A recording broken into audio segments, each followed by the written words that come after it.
All right, Shabbos, say good morning. Let us begin with a beautiful, beautiful daf ahead of us today. I want to begin by thanking our sponsors. To thank our Talmud Torah sponsors for Adar Aleph, Paul and Kathy Pollack for dedicating all the Sherman Drushos this month in memory of Paul's parents, Zechariah and Dinah Bas Rabdov. To thank Art and Shari Miller for dedicating the Sherman this month in loving memory of Art's brother, Richard Miller, Reuven ben Betzalel V'Rachel. And to thank our Week of Learning sponsors, Ayal Steinberg, for the Refuah Shalema of Shulamis Bas Susha. We hope that in the merit of our Talmud Torah, all of those who need a refuah will happen together with Kol Cholei Yisrael, and the Neshamas who have left us should have an aliyah and their families a nechama. And also with that, let us begin. Today's daf is Chof Vav 26, and we are picking up in Meretz Hashem. We left off on Chafem Beis. We covered a lot of ground yesterday, not all of it on the daf, but Baruch Hashem. So also we left off yesterday.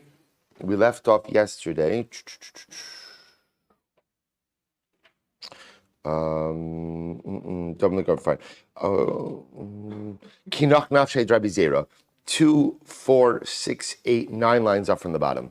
Kinach Nafshe Rabbi Zera. When Rabbi Zera passed away, Pasach Aleahu Sabdano. So again, a particular eulogizer began to eulogize him and said as follows: Eretz Shinar Hara V'Yolda.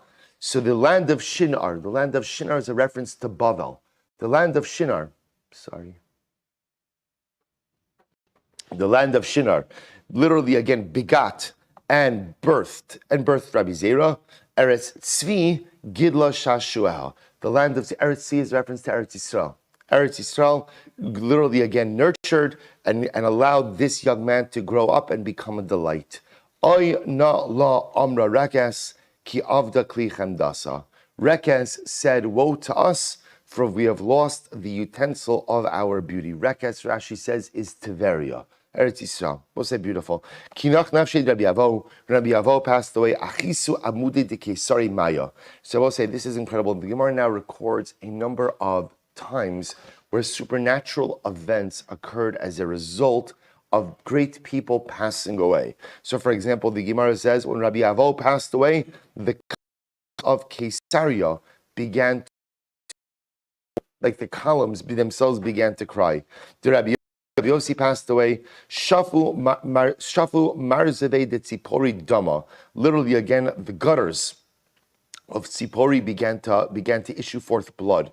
Rabbi Yaakov aschamiu kolchave biyamama. Sorry, for Rabbi Yaakov passed away. The stars came out during the day. Rabbi Asi iakru kol ilani. When Rabbi Asi passed away, all of the trees were uprooted. Rabbi Chia nachisu kipe dinura merakia. When Rabbi Chia passed away, Rashi points out over kipuri dinura avanim shal or. Fiery stones descended from the heavens. Rabbi Menachem ishto sal menaya vahavu lemechal saya. Which is very interesting. Rabbi Menachem passed away. All of the graven images on coins, right, became flattened. Right, all of the images on the coins were obliterated, and the coins themselves became flattened pieces of metal. So Rabbi Tanchum Archia is katzatzu kol indartio. When Rabbi Tanchum passed away, indartio were the statues of the kings. All of the statues of the kings ultimately were uprooted. Rabbi Yashiv ichastru shin machtara ben Arda. This is very interesting. When Rabbi Yashiv, there were 70 thefts in Narda in one day, just like Baltimore, right? So I'll say so there was the idea over here. The idea over here says the Gemara is that Rabbi Yashiv. Rashi points out that Rabbi Yashiv's schos kept the thieves at bay. When he passed away, there were 70 thefts in that one day. Rabbi say, again, not for today. Obviously, each of these events correspond to some element in these great men's lives. Now, these are not just haphazard events. Each of them, again, somehow reflect the greatness of the individual. Rav Hamnuna, Nachisu Kipi Debar Dami Rakia. When Rav Hamnuna passed away, so hell came down from the heavens. The Rabbi of Rav Yosef, when Rabbi Rav Yosef passed away, Noshuk Kipi Depras Ahadodi. Literally, again, the arches of the bridge that extended over the river Pras, the Euphrates, the arches literally again kissed each other, which means the arches began to collapse. Hadodi. When Abai and Rava passed away, again, the arches of the bridge over Diglos began literally again to kiss one another, began to collapse as well. Kinach nafshet Ramsharshia, Ton Digli Shitzi. Ultimately, when Ramsharshia passed away, the palm trees began to sprout forth thorns. Incredible. Both sides turn around. The Gemara goes back a little bit to Halacha. Turn around on top of Chavav. Ve'elu kran she'in misachin. So both say now the Gemara talks about, again, we've begun to see in Halacha already that there's, you rip a garment, you could go ahead and repair it, and other times that you can't repair it. So the Mishnah says, the Gemara says over here, ve'elu kran, these are times that you tear, that you are not allowed to repair the tear. Now misachin is a lashon of complete repair. So these are tears you cannot do a complete repair. Hakore al aviv imo, when one tears his garment for his mother. The al rabo shalimdo Torah. Both say one is obligated to tear kriya for a Rebbe that teaches him Torah. Both say now this is interesting. Even if this is not rabo shalimdo rubo shal Torah, right? In other words, there's a special status. It's according to one's Rebbe, where that Rebbe taught you the majority of your Torah. But again, a Rebbe who teaches you some significant amount of Torah, one is chayiv for kriya. Va'al nasi, we saw the nasi of Beis Din, haros. You're also obligated to tear your clothing for when you hear about terrible things. V'al birkas Hashem, and ultimately when you hear someone chas v'shalom curse Hashem, you're also obligated to tear your clothing. V'al sefer Torah shenisraf. And about a Sefer Torah that is burnt as well, or Sefer Torah that is destroyed, one is also obligated to go ahead and tear. V'al Ari Yehuda, v'al Hamikdash, v'al Yerushalayim. And when you see Ari Yehuda, the cities of Yehuda in a state of destruction, the Beis Hamikdash in a state of destruction, and Yerushalayim in a state of destruction, one is obligated to go ahead and tear Kriya. V'korea al Mikdash. Now, boss, an interesting halacha here. You could, when you tear for the Beis Hamikdash, Mosif al Yerushalayim. So, what's this interesting halacha? If let's say you first tore, you saw the Makom Hamikdash, right, and you saw again the Beis Hamikdash in a state which it currently is in, it should be rebuilt Mihira B'Yameinu. But a person Beis Hamikdash in a state of ruin, they tear their clothing. One could go ahead and extend that tear, that same tear, for the rest of Yerushalayim. Aviv v'imo v'rabo shalom. So now the Gemara is going to go through this list. Now this is the Braisa, talks about all the situations in which a person goes ahead and tears. Now we're going to go ahead and go through the list. It says the Gemara, Aviv v'imo v'rabo shalom, the Torah minalan, for your father and your mother and your Rebbe who taught you Torah. How do you know that you're obligated to tear your clothing? The Chsiv, this is actually incredible. Ve'elisha ra v'hu mitzaik avi recha b'yisrael parashav. So we'll say, so this is talking about, again, the episode in Malachim Beis when Eliyahu Hanavi is taken up to Shamayim. Remember, again, Eliyahu Hanavi doesn't die, as the Gemara is going to discuss in just a moment. But instead, he's taken up to the heavens in a fiery chariot. He's walking with his student Elisha when this event occurs. So Elisha's response to this event is he calls out and he says, Avi, Avi, my father, chariot of Israel. So the Gemara says, Avi, Avi, ze aviv v'imo. So we'll say, now, the end of this pasuk, the end of is that Elisha tore his clothing. That's the end of the pasuk. So the Gemara learns out a lot of the concepts of Kriya from this particular. So Avi, Avi, that refers to one's father and one's mother. Avi, Avi, ze aviv v'imo. Recha v'yisraelu farashav, ze rabo shalimdo Torah. So we'll say, what does it mean when he says the chariot of Israel, right, and its riders? This refers ultimately to one's Rebbe. So the Gemara says, okay, Avi, Avi, I hear that could refer to parents.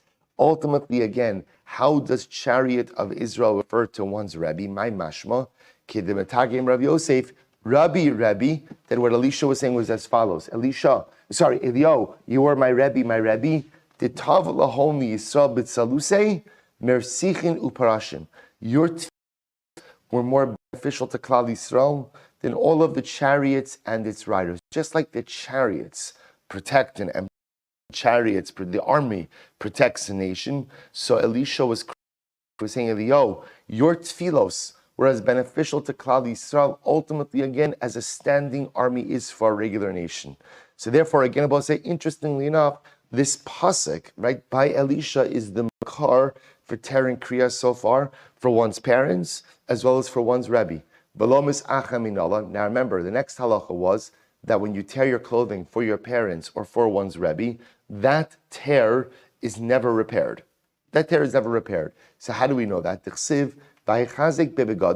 Because also the same pasuk by Elisha says, he took hold of his clothing, and he tore it into two tears, or into two parts. So the Gemara says, I don't understand. And the Gemara says, once he tore it, so we'll say it's redundant. Once he told me he tore it, tore it means what? It's in two parts. Rather, what the pasuk is teaching me is like this.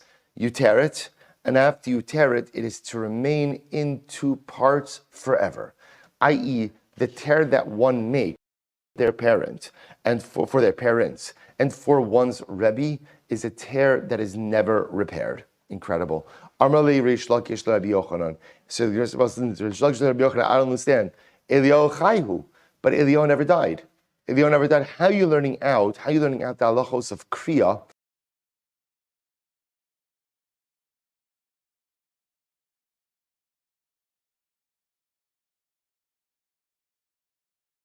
The day kemes dummy. Now I will say, but remember again, since Elisha never saw Eliyahu again, for Elisha, it was as if his Rebbe died. Which I will say, I just want to point out something really incredible, because this Gemara also captures a profound dynamic of death in general. See, I will say we believe in Olam Haba, which means that when a person leaves this world, they're very much alive. They're just alive in a different world. They're just alive in a different dimension. They're just alive in a different place. Incredible yesod. So what's the pain of death? The pain of death is I'm not going to see my loved one. That's supposed to say, this is what we saw in yesterday's daf. Remember again, I'm supposed to say, perhaps one of the most profound lines, Bachu la'avelim velo la'aveda. Right? Cry for the avelim, do not cry for the one who is lost. Shehid lemenucha va'anu lacha. For the soul is at rest. The soul is very much alive. We are the ones who are in pain. Rabbi said that was Chapiyam Beis. We just had in yesterday's daf such a profound yesod. The pain of death that we experience is not a pain for the neshama. It's not the pain for the person who passed away.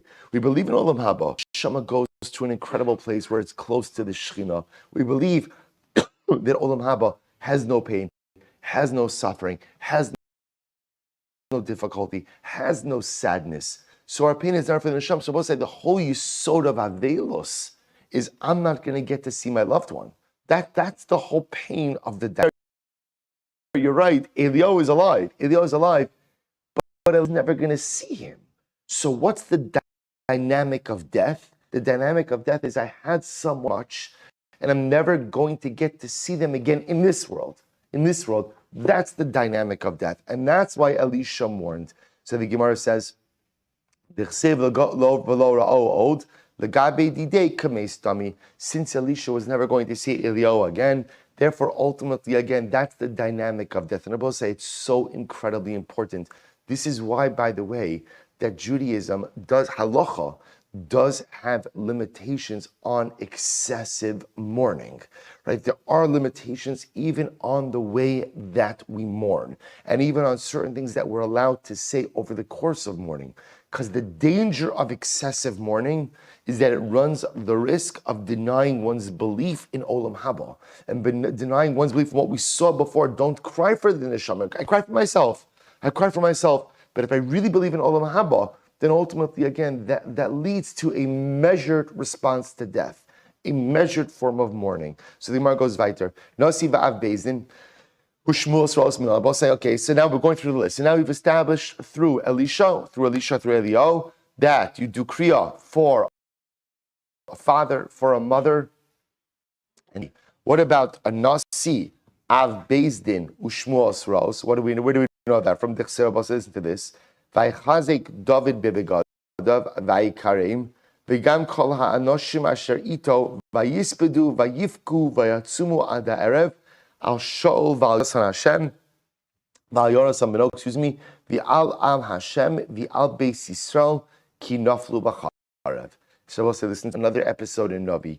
This is after Shaul's still king. Shaul and Yonasan go out to war against the Plishtim, and they are defeated. But not just defeated, Shaul is killed in the battle, Yonasan is killed in the battle, so the king is killed, his son is killed, many members of Am Yisrael are killed. Melech hears about this tragedy, and what does he do? He goes out and he tears his clothing. So watch this. Says the Gemara, Shaul Zed Nasi.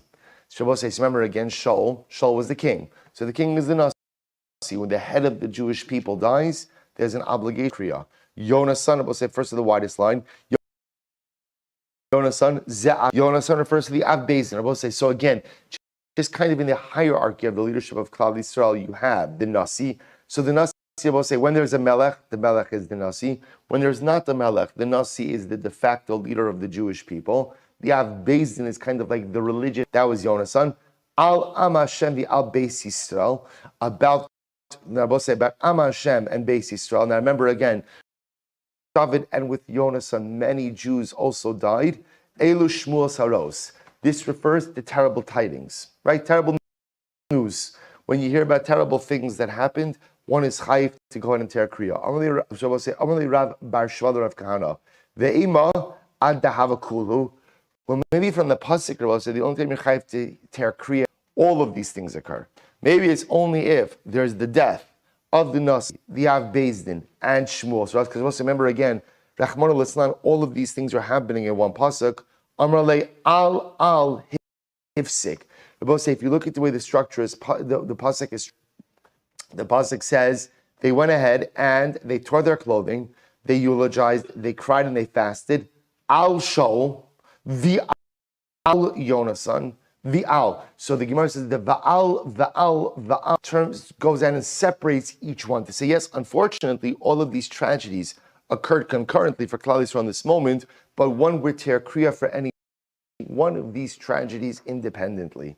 So the Gemara says, Umi karinan ashmuos haros, and both say ultimately again, do we go ahead and tear kriya for terrible news, for Shmuel's haros? So also listen to this. Vaha amru l'Shmuel katal shavur malka tracer alfe Yehudai zigas kesari. But one time they told Shmuel that Shavur Malka, we'll say King Shapur was one of the Persian kings. That King Shapur, Shavur Malka, 1,000 Jews on the outskirts. I should say, but Mezigas Kesari was a city. Below Kara, and ultimately again Shmuel did not tear kriya. So that seems to be Shmuel's rose. So the Gemara says, Lo Amru Ella Berov Tzibur Maise Shahaya. Ultimately, I will say the only time that there is an obligation to go ahead and tear kriya is when something impacts Shmuel Ra'ah that impacts the majority of Klal Yisrael. So I will say, as terrible as this tragedy was, that King Shapur killed 12,000 Jews, it was not a majority of Klal Yisrael, and therefore one is not obligated to go ahead and tear kriya. To which the Gemara says, Umi katal Shapur Malka Yudai.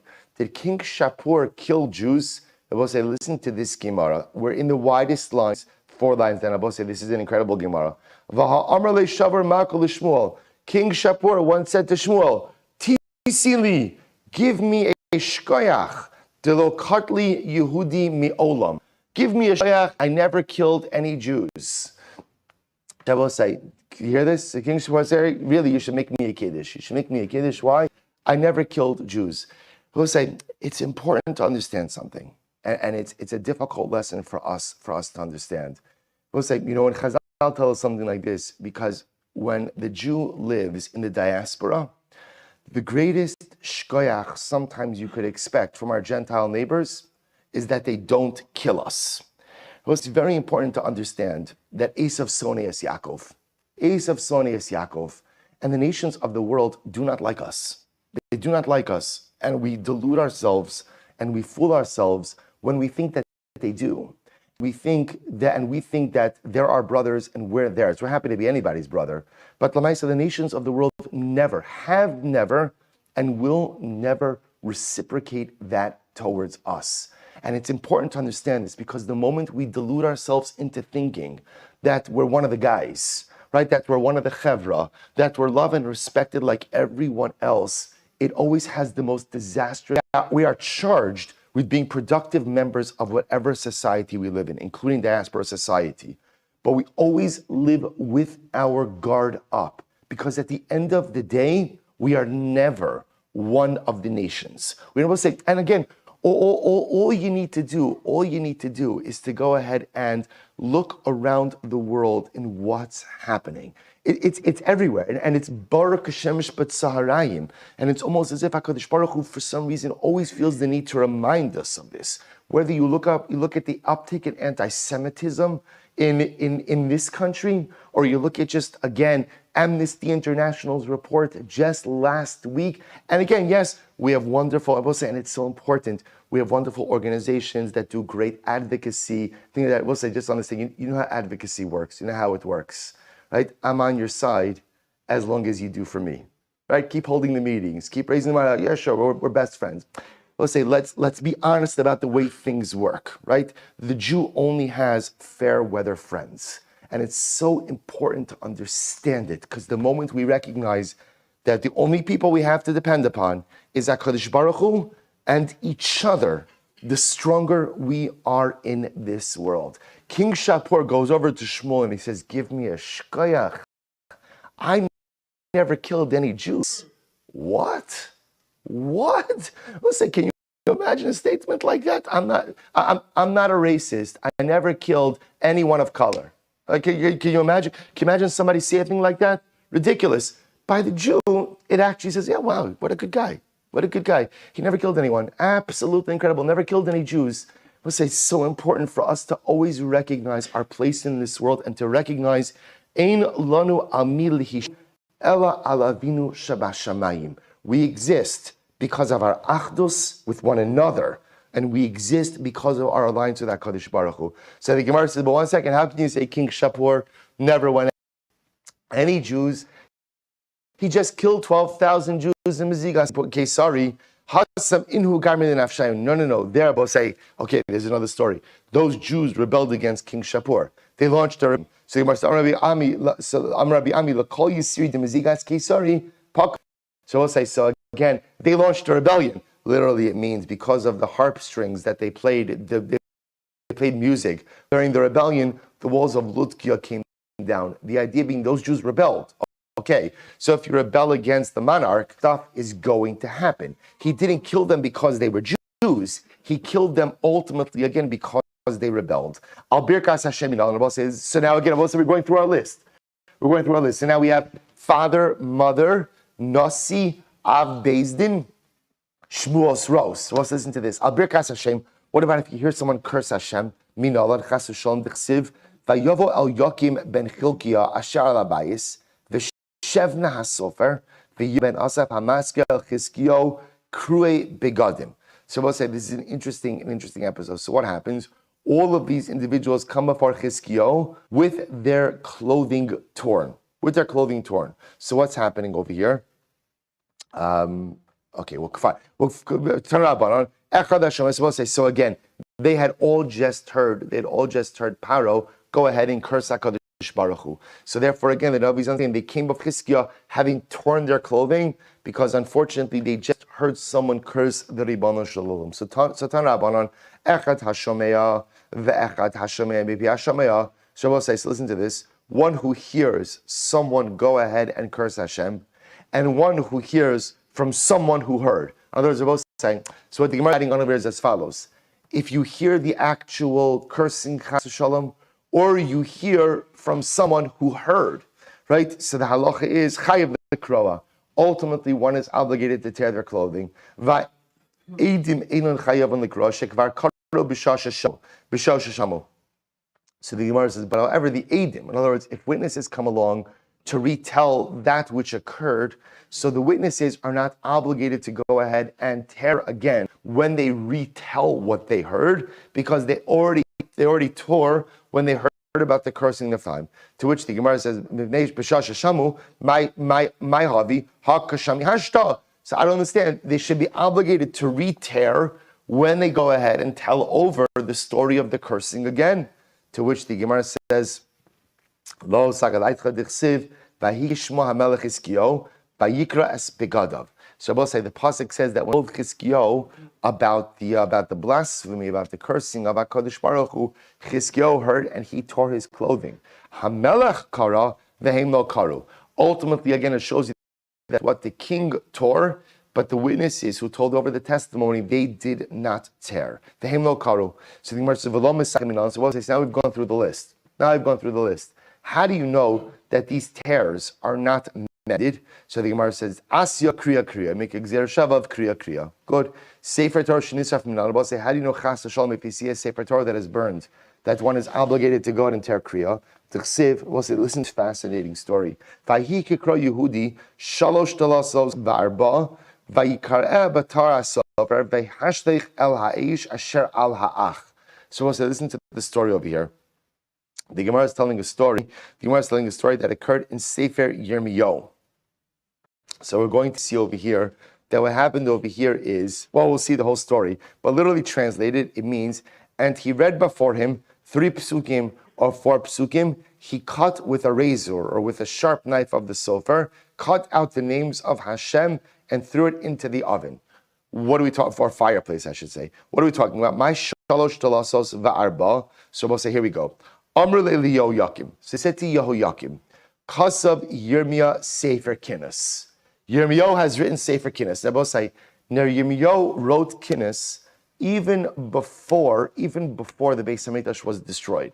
Right? Rashi points out over here, well, actually we'll see later on, that Yirmiyahu wrote Kinnis because he wanted the Jews to see what was going to happen if they don't go ahead and get their act together.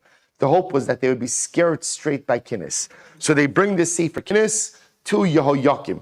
So what happens? So Amrle Maksivbe. So Yehoyakim says, "No, what does it say in the Sefer Kinnis?" So it says, "Eicha Yashva Badad." Oh, how the city of Yerushalayim sits desolate, sits all alone.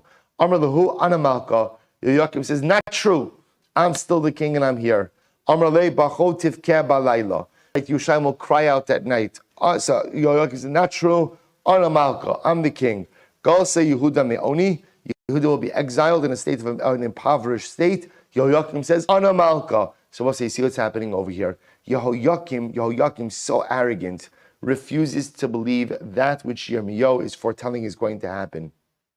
Darchet Sion Avelos. Literally, again, the pathways of Sion. Ana Malka. Yehoyakim says, I am the king, nothing to worry about. Hayu Sareha Lurosh. Its enemies will become its head, which talks about then the king will be deposed. Amr lehu man amra. Yehoyakim said, who said such a thing like this, that I'll be deposed? Ki Hashem hoga aro pisha'eha. It was Hashem who said it. But I get ready for this. What did Yehoyakim do? Miyad kader kolas karos sheba. He cut out the name of Hashem from this scroll that Yirmiyahu wrote. He cut out the name of Hashem, this sarfan ba'ish, and he threw the names of God into the fire. And the people who were there did not fear, nor did they tear their clothing. Now, both say the fact that the Navi faults them for not tearing their clothing tells us that what? Michlal de boila mikri. Tells us they should have torn their clothing. So you see from here, both say that Allah Lamaisa, if you see chas v'shalom, a Sefer Torah, or part of a Sefer Torah burnt, one is obligated to go out and tear kriya. Maybe they should have torn kriya because of Shmuel's ros. Bad news. No, remember, I will say, at this point in time, nothing actually happened. Right? Yirmiyahu Hanavi was foretelling that which was going to occur, but nothing actually happened yet. Incredible. Listen to this. A person who sees a Sefer Torah that is torn Sefer Torah, is obligated to tear twice. Echad al hagvil ve'echad al haksav. One time for, literally again, the gvil means the margins, right? One time for the parchment and one time for the writing. Shene'emar acharei saraf hamelech es hamegillah ve'es hadvarim. Because the pasuk says the king burnt the Megillah and the Dvarim. We'll say, see from here that a sefer has 2 parts. There are the words, and then there's the Megillah. We'll say, the Baal Shem Tov HaKadosh says something so beautiful. He says, you see from here that there are 2 dimensions to Torah. There's the part that's written, and there's the unwritten part, right? There are the words, and then there's a whole other Torah about what the words mean.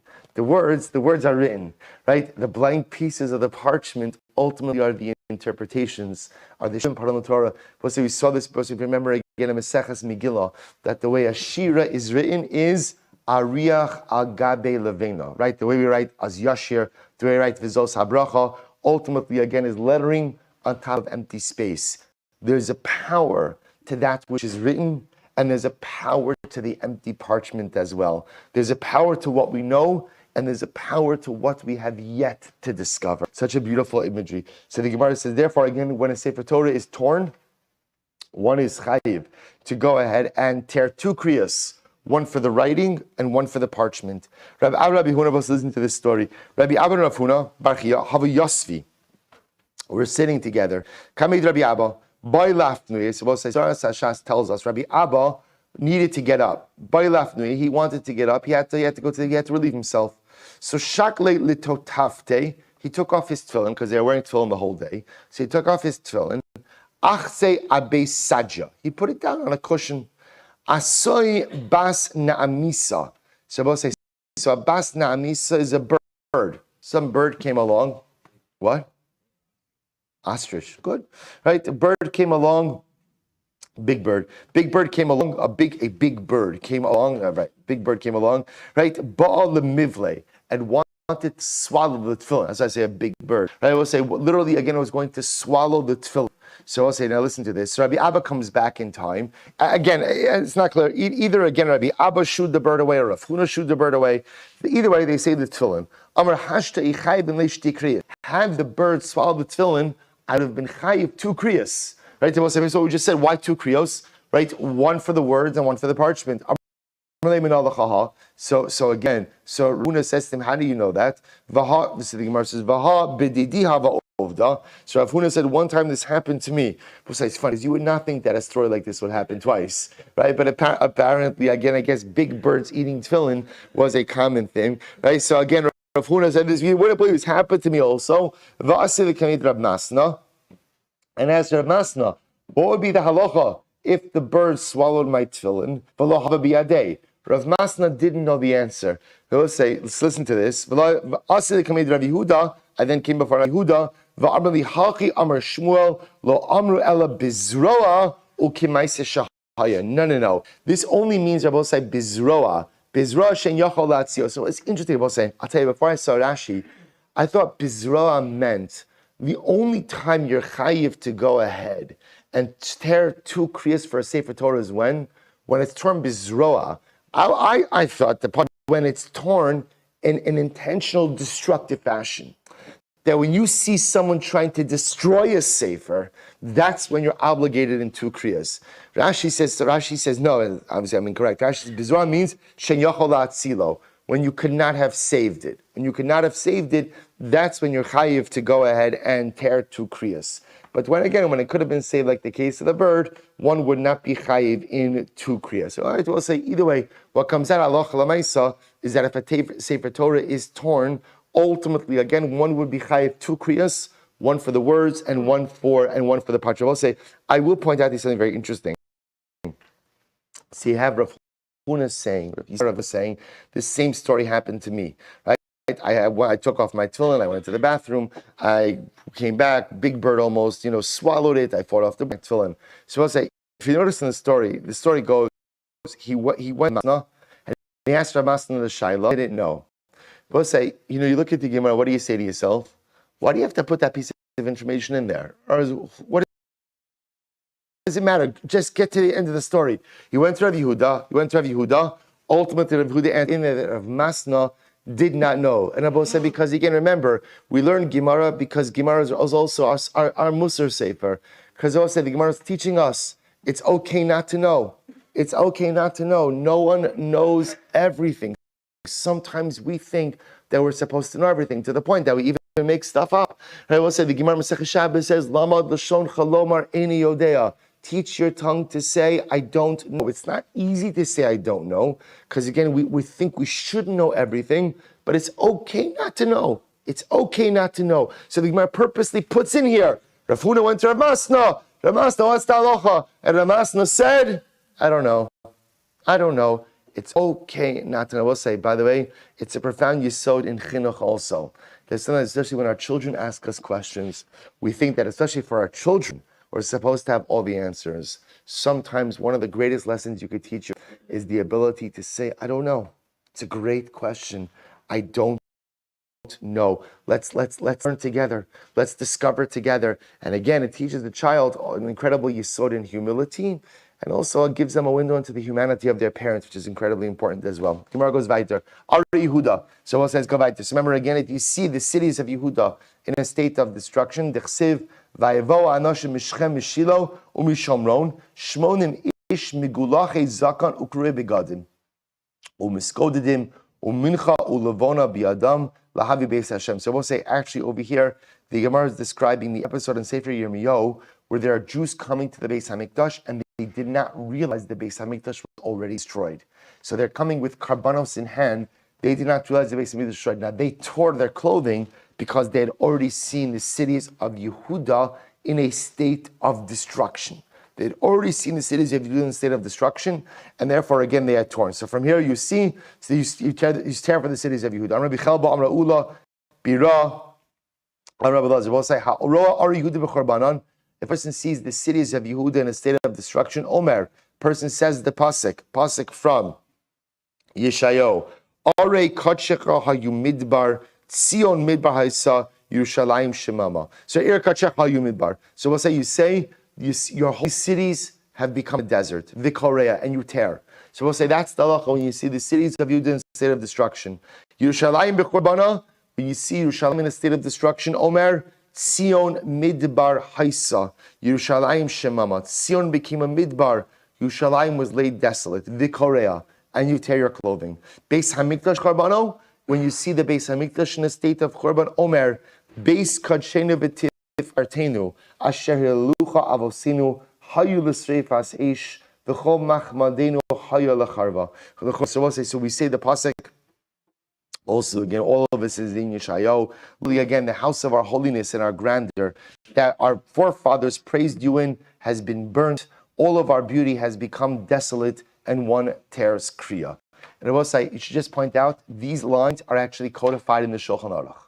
That Allah Chalamayse contemporarily, person sees the cities of Yehuda in a state of destruction, person sees Yerushalayim in a state of destruction, person sees the Beis Hamikdash in a state of destruction.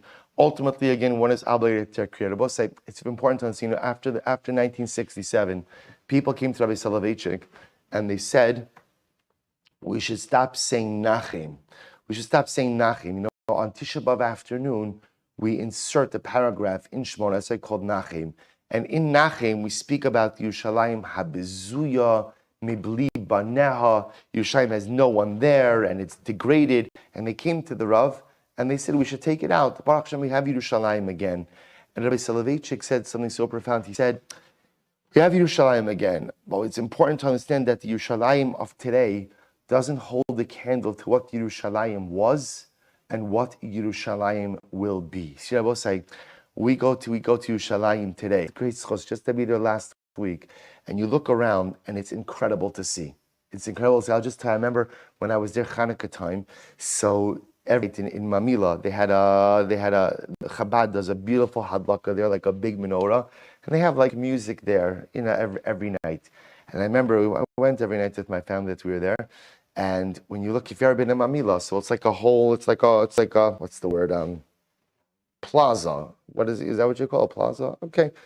And I'll say literally again, the entire plaza was packed Jews. From as far as the eye could see, the whole way down, it was packed. It was packed. And I'll tell you, I remember I think it was Gad Elbaz was there. And literally, mamish, I just started crying. So my daughter said to me, Tati, I didn't realize you like Gad Elbaz that much. I said, I never heard of Gad Elbaz until 3 minutes ago, right? But you see it, and it's today, and you see it for a moment. You could see what Mashiach is. You could feel it. Am Yisrael convulsing, converging in one place. But it's important for us to understand that as much as we have today, more than generations for the last 2,000 years, it's not yet what it should be. It's not yet where it needs to be. So therefore, again, Yerushalayim is still in a state of Churban. The Beis Hamikdash is still in a state of Churban, as magnificent and as wonderful, as incredible as it is. It's not yet what a Meretz Hashem it will be. And that's how the Shulchan Aruch codifies this lahalacha.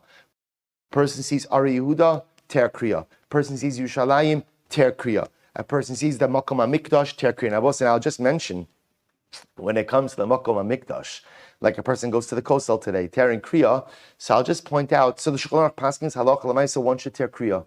When one goes to the Kosel the first time, especially if they have not been there in 30 days, one tears Kriya. There is an interesting position of Rav Tzvi Yehuda Kohen Cook, Zechariah, who holds that the din of Ari Yehuda Yerushalayim Beis Hamikdash Becharbana, he holds, is a din in riboniyut, is a din in ownership. In other words, when do you have to tear Kriya? When there's no Jewish autonomy. But he held that when there is Jewish autonomy over this, it's no longer called Bechorbana, which is a very interesting idea, because Harabayis is Jewish autonomy, right? Yerushalayim is Jewish autonomy. Ari Yehuda, at least most of it, is Jewish autonomy. So it is interesting to see that even contemporarily, whether one is obligated to do Kriya at these sites is interesting. But again, Shulchan Aruch Paskins like this Gemara, that literally we tear Kriya at the Kosel in Yerushalayim, Ari Yehuda, and again, when one tears Kriya, one recites these psukim that are mentioned over here in the Gemara. Quite incredible. What's that good? Korei ala mikdash umosef al Yerushalayim. So you tear for the Beis Hamikdash, and you could add on to the same tear for Yerushalayim, or minhu. So whether you go ahead and you hear about the Churban, let's say you were living during the times of the Churban, or you saw the Churban, kevan she'egil et sofim korea. So when you get to Tzofim, supposedly there's a machlokas, if Tzofim is a place, or Tzofim is any place from which you could see the Harabayis, the Mikdash. You go ahead and you tear the Korei al-Mikdash b'fnei atzmo v'Yerushalayim b'fnei atzmo. And we'll say ultimately, again, you tear for the Mikdash by itself, and for Yerushalayim by itself, two different tears. That contradicts what we just said, because before we just said that halacha l'maisa, you could tear for the Mikdash, and just extend the tear for Yerushalayim. Lo kashya, had the paga b'Mikdash b'reisha, we'll say everything depends. What are you encountering first? If you first see the Mikdash and then you see Yerushalayim, you tear for the Makom HaMikdash and then you extend the tear for Yerushalayim. If you first see Yerushalayim, you tear and then you have to make a separate tear for the Beis Hamikdash. We'll say, you'll say to yourself, how can you see the Mikdash first before Yerushalayim? So Rashi says, imagine you travel in a covered way. You don't see Yerushalayim. The first thing you see is the Harabayis, the Makom HaMikdash. Good. So the Gemara says, Tan Rabbanan v'kulan rashan l'shololon u'lamololon u'laloton v'lazosakim in sulamos avalo la'achosan. They will say all of these tears that we've discussed, you could do any type of temporary mending, but you can't permanently fix it. We'll say achosan ma'macha means to permanently mend something. Amar Rav Chisda, Amar Bezu, we'll say u'be'echui Alexandri. What are we talking about over here? They will say, what's an example of a permanent mend? An Alexandrian stitch. The Alexandrian stitch, I will say, was considered to be like the mother of all stitching. Tanabanan, hakorea mitocha shalol, mitocha malo, mitocha leker, mitocha sulamos lo yatsa, mitocha ichui yatsa. We'll say, listen to this. If you had a garment that was stitched up with any of these temporary stitchings, and then let's say you had to tear kriya, and you tore the stitching, you're not Yotzei Kriya. But if you had permanently stitched up a garment and you tear that again, then ultimately you're Yotzei Kriya with that, which I will say makes sense. This form of permanent sewing that the Gemara is calling Ichui essentially makes the garment whole again, makes it whole. So for any of these tears that we spoke about, you can't do Ichui, but if you did have a garment that was restitched with Ichui and you tore it again, you would be Yotzei Kriya. Amr Rav Chisda. So Rav Chisda said as follows: Ubi Alexandria. Go Tan Rabbanan. Rashay lahov cholamato lachoso. They will say if you tore a garment, and let's say it's the kind of tear that you're not permitted to mend. A good example of that would be. Parents. What can you do? Right? What can you do? you could turn the garment upside down. In other words, if you imagine for a moment, I guess if let's say you have like a tunic or a robe, right? So you tore by the neck. What you could do is you could go ahead and turn it upside down. Essentially, go ahead and open up, better like a poncho, if you could imagine, right? So you could go ahead and essentially take the bottom, sew it up, make it into a neck, open up the bottom, and essentially then you could restitch the tear since it is now the bottom of the garment. So Shmuel says, no, you're not allowed to permanently stitch it. It's very interesting. And the same way that you, the owner of the garment, are not permitted to stitch it up, there was actually a fascinating halacha, which is that if you tore kriya on a garment, let's say a person, Reuven lost his father, right? So he tore kriya on the garment. And now what happens? He loosely stitched it up, which is okay, right? Afterwards, he sells the garment. He has to tell the person, by the way, you're not allowed to restitch the garment. The din of kriya, interestingly enough, the inability to sew up the tear for a parent is a din in the chefts and not a din in the gavra, right? It's a din in the garment, not a din in the person. So the garment itself can never be restitched. So even if you sell that garment, you have to tell the purchaser that it cannot be restitched. Therefore, again, the seller has to tell the purchaser. Tan Rabbanon, las kriya tefach v'tosefes shalosh etzbos Rebbe Meir. Rebbe Meir says, when you tear kriya, you have to tear at least a tefach, one tefach. Now, and interestingly enough, let's say a person lost a relative, he tore kriya. Let's say then he lost another relative. Rabbi Meir says you can go ahead and extend the same tear for another kriya, subsequent kriya, and that subsequent kriya only has to be 3 finger breadths. That's Rabbi Meir. Rabbi Huda Omer tchilas kriya shalosh etzbos. Rabbi Huda says no, only has to be 3 finger breadths. Vitosefes kolshu, and when adding on for another loss, you only have to add on a very small amount, any amount. Amar Ula says, halacha Rabbi Meir bekriya, halacha follows Rabbi Meir bekriya, namely that halacha lamaisi you have to tear at least the tefach. V'halacha Rabbi Huda betosefes. But if you lost another relative after you made the first tear, all you do is what? Add on just a little bit for the second tear. Taina Rihachi Rabbi that supports this. Rabbi Yossi says, tchilas kriya tefach v'tosefes kolshu. When you tear for a relative initially, the tear has to be a tefach. That's how we pass halacha l'maisa. The tear has to be a tefach, right? The length of a fist. But chas a person endures another loss, they only have to extend the tear by a little bit. Tan Rabbanan, Amrulo meis aviv v'kara. They tell a person, your father passed away, and he went ahead and he tore. And meis bino, and then chas his son passed away afterwards. V'hosif, and then he added on to that tear. What's the halacha? Tachton misacha, elyon eno misacha. The lower tear. Rabbi say, what's the lower tear? The lower tear that he tore for his son, that amount, that lower tear can be mended, because one is permitted to mend the tear for a child. Elyon eno misacha. But the upper tear, which was the one he made for the parent, cannot be mended. Conversely, meis bino v'kara, chashon person, child lost his son, and he tore kriya, umeis aviv, and then ultimately his father died, v'hosif, and then he added on to the tear, elyon misacha, the upper tear, which was the one he made for his son, can be tachton eno misacha, but the lower one for his father cannot be mended. Meis aviv, meis imo, meis achiv, meis achoso, korea kera echa lekulan. Halach l'maisa also, if a person endured multiple losses at one point in time, in one moment, chas v'shalom, he can make one kriya for all of those relatives. We'll say we'll stop over here for today. We'll say don't get nervous. We are right on track, because remember again, the last daf we have Tuesday, Wednesday. The last stop is Thursday, and you can see Thursday is only Chav Tesamav, only a couple of lines. So we are perfect. This is all premeditated. I thought this all right. We are fine in Meretz Hashem. Shkayach, looking forward to another beautiful daf tomorrow.